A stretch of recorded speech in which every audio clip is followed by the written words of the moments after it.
I say I'm a Hindu, I say I'm a born Hindu, I will die as a Hindu. But I love all religion.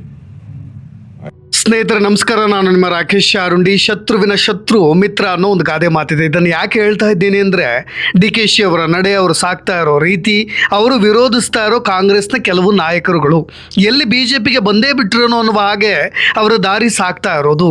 ನಾನು ಹಿಂದುವಾಗಿ ಹುಟ್ಟಿದ್ದೀನಿ, ಹಿಂದುವಾಗಿ ಸಾಯ್ತೀನಿ ಅಂತ ಗುಡುಕ್ತಾ ಇದ್ದಾರೆ.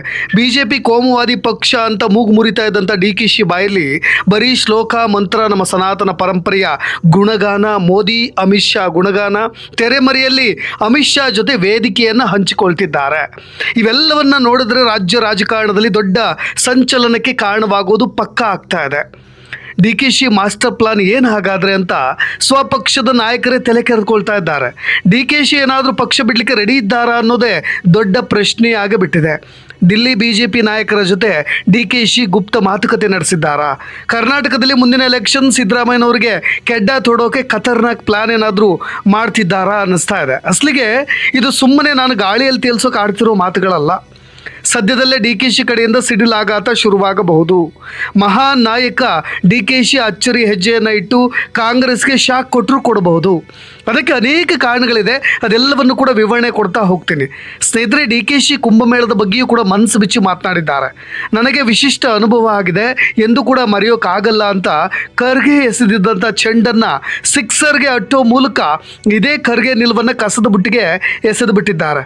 ಇದರ ಮಧ್ಯೆ ಕೋಟ್ಯಂತರ ಜನರು ಬರುವ ಪ್ರಯಾಗರಾಜ್ನಲ್ಲಿ ಉತ್ತರ ಪ್ರದೇಶ ಸರ್ಕಾರ ಸರಿಯಾಗಿ ವ್ಯವಸ್ಥೆ ಮಾಡಿಲ್ಲ, ಕುಡಿಯೋದಕ್ಕೆ ನೀರಿಲ್ಲ, ಟಾಯ್ಲೆಟ್ಗಳಿಗೆ ಭಕ್ತರು ಪರದಾಡ್ತಾ ಇದ್ರು ಅಂತೆಲ್ಲ ಆರೋಪಗಳನ್ನು ಮಾಡ್ತಾ ಇದ್ದಂಥ ಇದೇ ಕಾಂಗ್ರೆಸ್ಗೆ ಪರೋಕ್ಷವಾಗಿ ಟಕ್ಕರ್ ಕೊಡೋ ಕೆಲಸವನ್ನು ಇದೇ ಡಿ ಕೆ ಶಿವಕುಮಾರ್ ಅವರು ಮಾಡಿಬಿಟ್ಟಿದ್ದಾರೆ. ಎಲ್ಲ ಆರೋಪಗಳನ್ನು ಸ್ವತಃ ಕರ್ನಾಟಕ ಕಾಂಗ್ರೆಸ್ ಅಧ್ಯಕ್ಷ ಡಿ ಕೆ ಶಿವಕುಮಾರ್ ಅವರು ಅಲ್ಲಗಳೆದಿದ್ದಾರೆ. ಹೌದು, ಎಲ್ಲ ವ್ಯವಸ್ಥೆ ಚೆನ್ನಾಗಿತ್ತು ಅಂತ ಹೇಳಿ ಇದೇ ಯೋಗಿ ಸರ್ಕಾರಕ್ಕೆ ಫುಲ್ ಮಾರ್ಕ್ಸನ್ನು ಕೊಡೋದ್ರ ಮುಖಾಂತರವಾಗಿ ಮತ್ತೊಮ್ಮೆ ಖರ್ಗೆಗೆ ಪರೋಕ್ಷವಾಗಿ ತಿರುಗೇಟನ್ನು ಕೊಟ್ಟಿರೋದು. ಇನ್ನು ನಾನು ಯಾವತ್ತಿದ್ರೂ ಕೂಡ ಲೀಡರ್, ನನ್ನ ಎಲ್ಲ ರಾಜ್ಯಗಳಿಗೂ ಕೂಡ ನನ್ನ ಲೀಡರ್ ಕ್ವಾಲಿಟಿ ಗೊತ್ತಿದೆ. ಅದಕ್ಕೋಸ್ಕರವಾಗಿ ನನ್ನ ಎಲ್ಲ ರಾಜ್ಯಗಳಿಗೂ ಕೂಡ ಕರೀತಾರೆ. ಬೇರೆ ಯಾರನ್ನಾದರೂ ಕರೀತಾರಾ? ನೆಕ್ಸ್ಟ್ ಎಲೆಕ್ಷನ್ ಕೂಡ ನನ್ನ ಲೀಡರ್ಶಿಪ್ನಲ್ಲೇ ನಡೆಯುತ್ತೆ ಅನ್ನೋ ಮುಖಾಂತರವಾಗಿ ಡಿ ಕೆ ಶಿ ರಾಜಕೀಯ ವಿರೋಧಿಗಳಿಗೆ ಟಾಂಗನ್ನು ಕೊಡ್ತಾ ಇದ್ದಾರೆ. ಇಷ್ಟೇ ಅಲ್ಲ ಸ್ನೇಹಿತರೆ, ಸಿದ್ದರಾಮಯ್ಯ ತಂತ್ರಕ್ಕೆ ಡಿ ಕೆ ಶಿ ಪ್ರತಿತಂತ್ರವನ್ನು ಹೂಡ್ತಾ ಇದ್ದಾರೆ. ದಿಲ್ಲಿಯಲ್ಲಿ ನಡೀತಾ ಇರತಕ್ಕಂಥ ರಾಜಕೀಯ ದಾಳಕ್ಕೆ ಕಾಂಗ್ರೆಸ್ ನಾಯಕರೇ ಬೆಪ್ಪಾಗಿ ಹೋಗ್ತಾ ಇರೋದು. ಡಿ ಕೆ ಶಿ ಯಾವ ಕ್ಷಣದಲ್ಲಾದರೂ ಕೂಡ ಕೈ ತಪ್ಪಿ ಹೋಗಬಹುದು ಅನ್ನೋ ಆತಂಕ ಕೂಡ ಶುರುವಾಗಿದೆ. ಇದೇ ಬೆಂಗಳೂರಿನಲ್ಲಿ ಮಾಧ್ಯಮಗಳೊಂದಿಗೆ ಮಾತನಾಡಬೇಕಾದ್ರೆ ದೆಹಲಿಗೆ ಹೋಗಿ ಹೈಕಮಾಂಡ್ನ ಭೇಟಿ ಮಾಡಿ ಬಂದ ಬಳಿಕ ನನ್ನ ನಾಯಕತ್ವದಲ್ಲೇ ಚುನಾವಣೆ ಎಂಬ ಹೇಳಿಕೆಯನ್ನು ಮತ್ತೊಮ್ಮೆ ಇದೇ ಡಿ ಕೆ ಶಿ ಸಮರ್ಥನೆ ಮಾಡ್ಕೊಳ್ತಾ ಇರೋದು. ಸಿದ್ದರಾಮಯ್ಯನವರು ತೆರೆಮರೆಯಲ್ಲಿ ನಡೆಸ್ತಾ ಇರ್ತಕ್ಕಂಥ ಎಲ್ಲ ಪ್ರತಿತಂತ್ರಗಳು ಕೂಡ ಟುಸ್ ಆಗ್ತಾ ಇರೋದು. ಡಿ ಕೆ ಶಿ ಅವರು ಆಡಿದಂಥ ಮಾತುಗಳನ್ನ ಹೇಳ್ತೀನಿ ನೋಡಿ. ನಾನು ಹೌದ್ರಿ, ನಾನು ಪಕ್ಷದ ಅಧ್ಯಕ್ಷ ಸ್ಥಾನದಲ್ಲಿದ್ದೀನಿ. ಪಕ್ಷ ನನ್ನ ಡೆಪ್ಯೂಟಿ ಸಿ ಎಂ ಮಾಡಿದೆ. 90ನೇ ಇಸ್ವಿಯಿಂದಲೇ ಮಂತ್ರಿ ಮಾಡಿ ಬೆಳೆಸಿದೆ. ಇಷ್ಟೆಲ್ಲ ಬೆಳೆಸಿ ನನ್ನ ಮುಖ ತೋರಿಸಿ ನನಗೆ ಲೀಡರ್ಶಿಪ್ಪನ್ನು ಕೊಡಲಿಲ್ಲ. ನನ್ನ ಕೆಲಸ ನೋಡಿಕೊಟ್ಟಿರೋದು, ನಾನು ಮನೇಲಿ ಕೂರೋದಕ್ಕಾಗೋದಿಲ್ಲ ಅಂತ ಮತ್ತೊಮ್ಮೆ ಸಿ ಎಂ ಕುರ್ಚಿಯ ಮೇಲಿನ ಆಸೆಯನ್ನು ಇದೇ ಡಿ ಕೆ ಶಿವಕುಮಾರ್ ಅವರು ಪರೋಕ್ಷವಾಗಿ ವ್ಯಕ್ತಪಡಿಸ್ತಾ ಇರೋದು. ಸ್ನೇಹಿತರೆ, ಇಲ್ಲಿ ಗಮನಿಸಬೇಕಾದಂಥ ಒಂದು ಸಂಗತಿ ಇದೆ. ಇತ್ತ ಯೋಗಿ ಆದಿತ್ಯನಾಥ್ ಆಯೋಜನೆ ಮಾಡಿದಂಥ ಕುಂಭಮೇಳದ ಬಗ್ಗೆ ಡಿ ಕೆ ಶಿ ಬಾಯಲ್ಲಿ ಮೆಚ್ಚುಗೆ ಮಾತುಗಳನ್ನು ಕೇಳಿ ಸ್ವಪಕ್ಷದವರೇ ಬೆಚ್ಚಿ ಬೀಳ್ತಾ ಇರೋದು. ಇನ್ನು ಮುಂದೆ ರಾಜಕೀಯದಲ್ಲಿ ದೊಡ್ಡ ಅಪ್ಡೇಟ್ಗೆ ಇದೆಲ್ಲವೂ ಕೂಡ ಕಾರಣವಾಗಬಹುದು. ಡಿ ಕೆ ಶಿ ಕೌಂಟ್ರ್ ಮೇಲೆ ಕೌಂಟ್ರನ್ನ ಕೊಡ್ತಾ ಒಟ್ಟಾರೆಯಾಗಿ ಎಲ್ಲರ ಬಾಯನ್ನು ಮುಚ್ಚಿಸ್ತಾ ಇದ್ದಾರೆ. ಇದರ ನಡುವೆ ಇವತ್ತು ರಾತ್ರಿ ನಡೀತಾ ಇರತಕ್ಕಂಥ ಬೆಳವಣಿಗೆ, ಇದೇ ಶಿವರಾತ್ರಿ ಸಮಾರಂಭಕ್ಕೆ ಕೊಯಮತ್ತೂರಿಗೆ ತೆರಳಿರ್ತಕ್ಕಂಥ ಡಿ ಕೆ ಶಿವಕುಮಾರ್ ಅಮಿತ್ ಶಾ ಜೊತೆ ವೇದಿಕೆಯನ್ನು ಶೇರ್ ಮಾಡ್ಕೊಳ್ತಾ ಇದ್ದಾರೆ. ಇದು ಒಂದು ದೊಡ್ಡ ಅಚ್ಚರಿಯ ಬೆಳವಣಿಗೆ. ಇದು ಸುಲಭದ ಮಾತು ಅಲ್ಲವೇ ಅಲ್ಲ. ಇದನ್ನು ನಯವಾಗಿಯೂ ಕೂಡ ತಿರಸ್ಕರಿಸಬಹುದಿತ್ತು. ಆದರೆ ಸದ್ಗುರು ನನಗೆ ಆತ್ಮೀಯರು ಮನೆಗೆ ಬಂದು ಕರೆದು ಹೋಗಿದ್ದಾರೆ ಅನ್ನೋ ತೆರೆಮರೆಯ ಮಾತುಗಳಲ್ಲೂ ಕೂಡ ಎಲ್ಲೋ ಒಂದು ಕಡೆ ಬಿ ಜೆ ಪಿ ನಾಯಕರ ಜೊತೆಗೆ ಸ್ನೇಹ ಸಂಬಂಧವನ್ನು ಬೆಳೆಸೋ ಕೆಲಸವನ್ನು ಇದೇ ಡಿ ಕೆ ಶಿವಕುಮಾರ್ ಅವರು ಮಾಡ್ತಾ ಇರೋದು ಸ್ಪಷ್ಟವಾಗಿ ಗೊತ್ತಾಗ್ತಾ ಇದೆ. ಹಿಂದುತ್ವದ ಬಗ್ಗೆ, ಸಮಾನತೆಯ ಬಗ್ಗೆ, ರಾಷ್ಟ್ರೀಯವಾದಿ ಚಿಂತನೆಗಳನ್ನು ಸಾರ್ತಕ್ಕಂಥ ಇದೇ ಸದ್ಗುರುವನ್ನು ಒಪ್ಪಿಕೊಂಡು ಬಿ ಜೆ ಪಿ ನಾಯಕರ ಜೊತೆ ವೇದಿಕೆ ಶೇರ್ ಮಾಡಿರೋದು ಅಚ್ಚರಿ ಬೆಳವಣಿಗೆ ಅಂದರೆ ತಪ್ಪಾಗಲಿಕ್ಕಿಲ್ಲ. BJP ನಾಯಕರಂದರೆ ಡಿ ಕೆ ಶಿವಕುಮಾರ್ ನಿಗಿ ಕೆಂಡವಾಗ್ತಾ ಇದ್ರು. ಈಗ ಡಿ ಕೆ ಶಿ ಈಗ ಅವರ ನಾಯಕರ ಜೊತೆಗೆ BJP ನಾಯಕರ ಜೊತೆಗೆ ಮೃದು ಧೋರಣೆಯನ್ನು ತೋರ್ತಾ ಇರೋದಕ್ಕೆ ಏನು ಅರ್ಥವನ್ನು ನೀವು ಕಲ್ಪಿಸಬೇಕು, ನೀವು ಊಹೆ ಮಾಡ್ಬೋದು. ಹೌದು, ಸಿದ್ದರಾಮಯ್ಯನವರು ಬೆಂಗಳೂರಿನಲ್ಲೇ ಕೂತ್ಕೊಂಡು ಆಪ್ತರ ಮುಖಾಂತರವಾಗಿ ಯಾವುದೋ ಒಂದು ಚದುರಂಗದ ಆಟವನ್ನಂತೂ ಕೂಡ ನಡೆಸ್ತಾ ಇದ್ದಾರೆ. ಒಂದು ಕಡೆ KN ರಾಜಣ್ಣ, ಇನ್ನೊಂದು ಕಡೆ ಇದೇ ಸತೀಶ್ ಜಾರಕಿಹೊಳಿ, ಜೊತೆಗೆ ಪರಮೇಶ್ವರ್, ಇವರೆಲ್ಲರನ್ನು ಕೂಡ ಚೂ ಬಿಡೋ ಕೆಲಸವನ್ನು ಸಿದ್ದರಾಮಯ್ಯನವರು ಮಾಡ್ತಾ ಇರೋದು ಎಲ್ರಿಗೂ ಕೂಡ ಸ್ಪಷ್ಟವಾಗಿ ಗೊತ್ತಾಗ್ತಾ ಇರ್ಬೋದು. ದಿಲ್ಲಿಗೆ ಹೋಗಿ KC ವೇಣುಗೋಪಾಲ್ನ ಭೇಟಿ ಆಗೋದು, ಸುರ್ಜೇವಾಲಾ ಅವ್ರನ್ನ ಭೇಟಿ ಆಗೋದು, ಮಲ್ಲಿಕಾರ್ಜುನ್ ಖರ್ಗೆ ಅವ್ರನ್ನ ಭೇಟಿ ಆಗ್ತಾ ಇರ್ತಕ್ಕಂಥ KN ರಾಜಣ್ಣ ಅವರ ನಿಲುವು ಒಂದಿದೆ, KPCC ಅಧ್ಯಕ್ಷರನ್ನ ಬದಲಾವಣೆ ಮಾಡಿ ನಾನು ಕೂಡ ಅಧ್ಯಕ್ಷ ಸ್ಥಾನದ ಆಕಾಂಕ್ಷಿ, ಸಚಿವ ಸ್ಥಾನವನ್ನು ಕೂಡ ತೊರೆದು ಬಿಡ್ತೀನಿ, ಜೊತೆಗೆ ಸಿದ್ದರಾಮಯ್ಯ ಯಾವತ್ತೂ ಕೂಡ CM ಆಗಿರಬೇಕು, 5 ವರ್ಷವೂ ಕೂಡ DK ಶಿ ಮಾತ್ರ ಯಾವುದೇ ಕಾರಣಕ್ಕೂ CM ಆಗಬಾರ್ದು, ಯಾವ ಶಾಸಕರು ಕೂಡ ಇದನ್ನು ಒಪ್ಪೋದಿಲ್ಲ, ಒಂದು ವೇಳೆ ನಾಯಕತ್ವ ಬದಲಾವಣೆ ಆಗಲೇಬೇಕು ಅಂದರೆ ಅದು ಈ DK ಶಿ ಆಗೋದು ಬೇಡ, ಖರ್ಗೆ ಅವರು ಆಗಲಿ ಅಂತ ಹೇಳಿ ಪಿನ್ ಇಟ್ಟು ಬಂದುಬಿಟ್ಟಿದ್ದಾರೆ. ಇನ್ನು ಸತೀಶ್ ಜಾರಕಿಹೊಳಿ ಇವರನ್ನು ಕೂಡ ಇದೇ ಸಿದ್ದರಾಮಯ್ಯವ್ರು ಚೂ ಬಿಡ್ತಾ ಇರೋದು, ಡೈರೆಕ್ಟ್ ಶೂಟ್ ಇಟ್ಟು ಬಂದಿರೋದು ಇದೇ ಸತೀಶ್ ಜಾರಕಿಹೊಳಿ.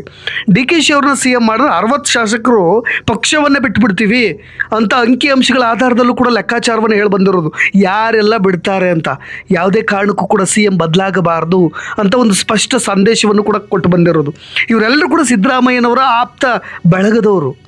ಇನ್ನು ಪರಮೇಶ್ವರ್ ನಾನು ಕೂಡ CM ಸ್ಥಾನದ ಆಕಾಂಕ್ಷಿ ಅಂತ ನೇರವಾಗಿ ಹೇಳಿದ್ರು ಕೂಡ DK ಶಿಯನ್ನು ಯಾರು ಕೂಡ ಒಪ್ಪೋದಿಲ್ಲ, KPCC ಅಧ್ಯಕ್ಷರನ್ನ ಸದ್ಯಕ್ಕೆ ಬದಲಾವಣೆ ಮಾಡಿ ಅಂತ ಹೇಳಿ ಇದೇ ಪರಮೇಶ್ವರ್ ನಾನು ಕೂಡ ರಾಜೀನಾಮೆಯನ್ನು ಕೂಡ ಕೊಟ್ಟು ಬಿಡ್ತೀನಿ ಅನ್ನೋ ಒಂದು ಅಸ್ತ್ರವನ್ನು ಕೂಡ ಪ್ರಯೋಗವನ್ನು ಕೂಡ ಮಾಡ್ತಾ ಇದ್ದಾರೆ. ಇದೆಲ್ಲವೂ ಕೂಡ ಸಿದ್ದರಾಮಯ್ಯನವರ ಪ್ರತಿತಂತ್ರದ ಒಂದು ಭಾಗ ಅಷ್ಟೇ. ಒಟ್ಟಾರೆಯಾಗಿ ಸಿದ್ದರಾಮಯ್ಯನವರು ಹೈಕಮಾಂಡ್ ಭೇಟಿಗೆ ಜನವರಿ 28ಕ್ಕೆ ಹೋಗಿ ಬರ್ತೀನಿ ಅಂತ ಹೇಳಿದರು, ಆದರೂ ಹೋಗಲಿಲ್ಲ, ಸ್ವಲ್ಪ ಲೇಟ್ ಮಾಡ್ತಾ ಇದ್ದಾರೆ. ಒಂದು ವೇಳೆ ಅದೆಲ್ಲವೂ ಕೂಡ ಅಂದುಕೊಂಡಂತೆ ಆಗಿದ್ದರೆ, ದಿಲ್ಲಿಗೆ ಹೋಗಿ ಬಂದಿದ್ದರೆ DK ಶಿ ಆಗಲಿ ಹೈಕಮಾಂಡ್ಗೆ ಆಗಲಿ ಈ ಸಂದೇಶವನ್ನು ಕೊಡಲಿಕ್ಕೆ ಆಗ್ತಾ ಇರಲಿಲ್ಲ. ಹಾಗಾಗಿ ಇವರು ಬಣದವ್ರನ್ನೆಲ್ಲರೂ ಕೂಡ ಆರಂಭದಲ್ಲಿ ಚೂ ಬಿಟ್ಟು ನಾನು ಸ್ವಲ್ಪ ಲೇಟಾಗಿ ಹೋಗೋದ್ರ ಮುಖಾಂತರವಾಗಿ ನಾನು ಆನಂತರ ಹೋಗಿ ಏನಾದರೂ DK ಶಿ ಅವರು CM ಪಟ್ಟವನ್ನು ಕೇಳಿದ್ರೆ ಏನಾಗುತ್ತೆ ಅನ್ನೋದು ಈಗಾಗಲೇ ಸಿದ್ದರಾಮಯ್ಯನವರಿಗೆ ಗೊತ್ತಾಗ್ಬಿಟ್ಟಿದೆ. ಅದಕ್ಕೋಸ್ಕರವಾಗಿ ದೆಹಲಿಗೆ ಹೋಗೋ ಮುನ್ನ ಏನೆಲ್ಲ ಕೆಲಸವನ್ನು ಮಾಡಬೇಕು ಅನ್ನೋದನ್ನು ಸ್ಪಷ್ಟವಾಗಿ ಇದೇ DK ಶಿವಕುಮಾರ್ ಅವರ ವಿರುದ್ಧವಾಗಿ ಸಿದ್ದರಾಮಯ್ಯನವರು ಮಾಡ್ತಾ ಇರೋದು. ಸದ್ಯ ಆರೋಗ್ಯದಿಂದ ಚೇತರಿಸಿಕೊಂಡ ನಂತರ ಹೈಕಮಾಂಡ್ ಭೇಟಿಗೆ ಹೋಗ್ತಾರೆ. ಅದಾದ ಮೇಲೆ ಹೈಕಮಾಂಡ್ನಲ್ಲೂ ಕೂಡ ಏನೆಲ್ಲ ಬೆಳವಣಿಗೆಗಳು ಆಗ್ತಾ ಇದೆ ಎಲ್ಲವೂ ಕೂಡ ಗೊತ್ತಾಗ್ತಾ ಇದೆ. ಒಂದು ವೇಳೆ ಇದೇ DK ಶಿವಕುಮಾರ್ ಅವರು CM ಆಗಲೇಬೇಕು ಅಂತ ಅಲ್ಲಿ ಏನಾದರೂ ಕೇಳಿದ್ರೆ ಕೊನೆಗೆ 1 ವರ್ಷ ನಾನು ಬಿಟ್ಕೊಡ್ತೀನಿ ಅಂತನಾದರೂ ಹೇಳ್ತಾರ, ಅಥವಾ ಅಲ್ಲಿವರೆಗೂ DK ಶಿಗೂ ಕೂಡ ಕಾಯ್ಲಿಕ್ಕೂ ಕೂಡ ತಾಳ್ಮೆ ಇಲ್ಲ ಅನ್ನೋದು ಎಲ್ಲ ಬೆಳವಣಿಗೆಗಳಿಂದಲೂ ಕೂಡ ಗೊತ್ತಾಗ್ತಾ ಇದೆ. ನಾನು ಕೂಡ CM ಸ್ಥಾನದಿಂದ ಕೆಳಗಿಳಿಬೇಕು ಅನ್ನೋದು ಕೂಡ ಅವರಿಗೆ ಅವರ ಇಚ್ಛೆಯೇ ಅಲ್ಲ ಅನ್ನೋದು ನಿಮ್ಗೆಲ್ರಿಗೂ ಕೂಡ ಗೊತ್ತಾಗ್ತಾ ಇದೆ. ಒಟ್ಟಾರೆಯಾಗಿ ಈ ಎಲ್ಲ ಬೆಳವಣಿಗೆಗಳ ತಂತ್ರಗಳನ್ನು ನೋಡಿದ್ರೆ ಹೈಕಮಾಂಡ್ ಭೇಟಿಗೆ ಸಿದ್ದರಾಮಯ್ಯನವರು ವಿಳಂಬ ಮಾಡ್ತಾ ಇರೋದು ಯಾಕೆ ಅನ್ನೋದು ಇಲ್ಲಿ ಎಲ್ಲವೂ ಕೂಡ ಸ್ಪಷ್ಟವಾಗಿ ಗೊತ್ತಾಗ್ತಾ ಇದೆ.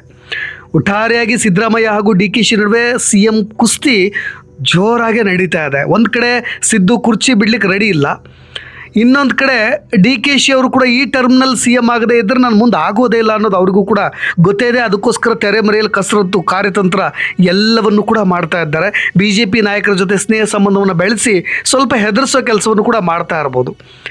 ಈ ನಡುವೆ DK ಶಿ ಹಿಂದೂ ಸಂಸ್ಕೃತಿಯ ಮೇಲಿನ ಒಲವು, BJP ನಾಯಕರ ಜೊತೆ ಸ್ನೇಹ ಸಂಬಂಧ ಇವೆಲ್ಲವನ್ನು ನೋಡ್ತಾ ಇದ್ದರೆ ಕಟ್ ಆ್ಯಂಡ್ ಕ್ಲಿಯರಾಗಿ ಎಲ್ರಿಗೂ ಕೂಡ ಗೊತ್ತಾಗುತ್ತೆ DK ಶಿ ಅವರ ನೆಕ್ಸ್ಟ್ ಮುಂದಿನ ಹೆಜ್ಜೆ ಹೇಗಿರುತ್ತೆ ಅನ್ನೋದು. ಮುಂದಿನ ಎಲೆಕ್ಷನ್ ಕೂಡ ಏನೆಲ್ಲ ಬದಲಾವಣೆಗಳು ಆಗಬಹುದು ಅಂತ ನೀವೆಲ್ಲರೂ ಕೂಡ ಈ ರಾಜಕೀಯ ಬೆಳವಣಿಗೆಗಳನ್ನು ಸೂಕ್ಷ್ಮವಾಗಿ ಅವಲೋಕನ ಮಾಡ್ತಾ ಇದ್ದೀರಾ. ಇದೇ ಮಹಾಕುಂಭಮೇಳ ಆಗಿರ್ಬೋದು, ಅಥವಾ ಈಗ ನಡೀತಾ ಇರತಕ್ಕಂಥ ಈಶಾದಲ್ಲಿ ನಡೀತಾ ಇರತಕ್ಕಂಥ ಕೊಯಮತ್ತೂರಿನಲ್ಲಿ BJP ನಾಯಕರ ಜೊತೆ, ಅದು ಕೂಡ BJP ಕೇಂದ್ರದಲ್ಲಿರ್ತಕ್ಕಂಥ ಮಹಾನಾಯಕ ಅಮಿತ್ ಶಾ ಜೊತೆಗೆ ವೇದಿಕೆಯನ್ನು ಶೇರ್ ಮಾಡೋದಿರ್ಬೋದು, ಇವೆಲ್ಲವನ್ನು ನೋಡಿದ್ರೆ ನಿಮಗೇನು ಅನಿಸುತ್ತೆ? ರಾಜಕೀಯ ಡೆವಲಪ್ಮೆಂಟ್ಸ್ಗಳ ಬಗ್ಗೆ ನಿಮ್ಮ ಕಮೆಂಟ್ಸ್ ಕೂಡ ಇಂಪಾರ್ಟೆಂಟ್ ಆಗುತ್ತೆ ಅಂತ ಹೇಳ್ತಾ ನೀವು ಕೂಡ ಕಮೆಂಟ್ಸ್ ಮಾಡಬಹುದು. ಮತ್ತೊಮ್ಮೆ ಸಿಗೋಣ ಇನ್ನೊಂದು ಸುದ್ದಿಯೊಂದಿಗೆ.